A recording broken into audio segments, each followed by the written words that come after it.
So it got me thinking that why can't I make my own comments instead of waiting for either a newspaper or a TV to call me and then I comment. So I've seen a lot of people commenting about UNEB, you can't assess somebody in just 1 hour or 2 hours or 2.5, or call them 2 hours, so total becomes 8. But look, Kiprotich or Cheptegei or whoever will shine on a marathon which takes only about 2 hours. The whole event, you break record by either being in within 1 hour or less than an hour or 1 hour and something. But the training you would have done all year through or many years through, if it is an annual event, or is only assessed in that time. So it's up to you. If you don't make it that way, even if you have been running nicely or whatever, so there must be something that separates people. Now the question is, how do you separate? There must be fairness. There must be a clear way of making sure that people are assessed appropriately. So even this introduction of progressive assessment, to me, I feel like it won't help that much, because the 80% that remains for the final, to add it on the 20% assessment, will also cause havoc. The problem is not what is asked. Okay, there is a problem on that, but the main problem is basically on schools which normally want to make their students pass. And probably if it is at high school, at A level, they want to have more students at university. And this is the challenge. This is where I find the challenge, that you want to have many students at the university, so you don't care how or where you place these students.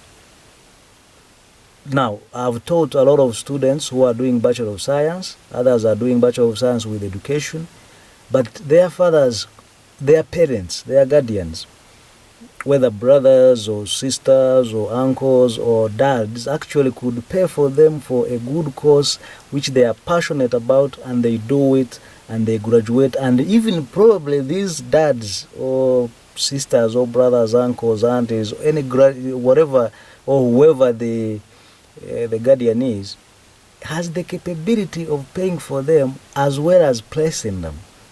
As in, if they did a passionate course, they could actually make sure that they can go somewhere and practice. So someone does civil engineering and someone is well placed to place them in UNRA or whatever. So I would think that even as a parent, don't allow your child to be drafted into a course. There are a couple of schools in this city and around this city, around Kampala, which placed students in I think they tell them to fill with a pencil and then they do the drafting later. It won't work. I've taught students who don't want what they are studying, even when they are on government. I have a list, like 10. One finishes, goes for civil. One finishes, doesn't complete, he retakes like a single course, goes for electrical. So the list is endless. Others are frustrated, they feel like they are stupid, but because they don't have any passion for this course. So in a nutshell, I would beg parents that find out the passion of your child. Spend on that passion. Let your child get the course they desire, not what you desire. That was your desire. If you couldn't make it to be a doctor, an engineer, or whoever you wanted to be, don't force your child to be that, because they have their own life to live. I don't like this idea of a child telling me that he's gonna or she's gonna make me, okay, she wants or he wants to make me proud.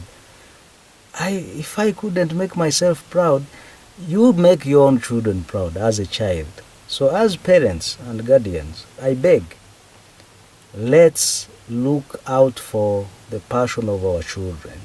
Let us enable them. Let us be enablers of their pursuing the dream to their passion. So I would think that we can be able to focus on that. So that's one issue. I will be, every other issue I'll make a small video and respond because I am no longer interested now in waiting for the either writing in a newspaper or appearing on a TV show. I'll be doing these small skits or clips on topical issues so that I become part of this country. So until the next issue that I will be talking about, I want to wish you a good time. I remain Benon Fred, TWINAMASIKO.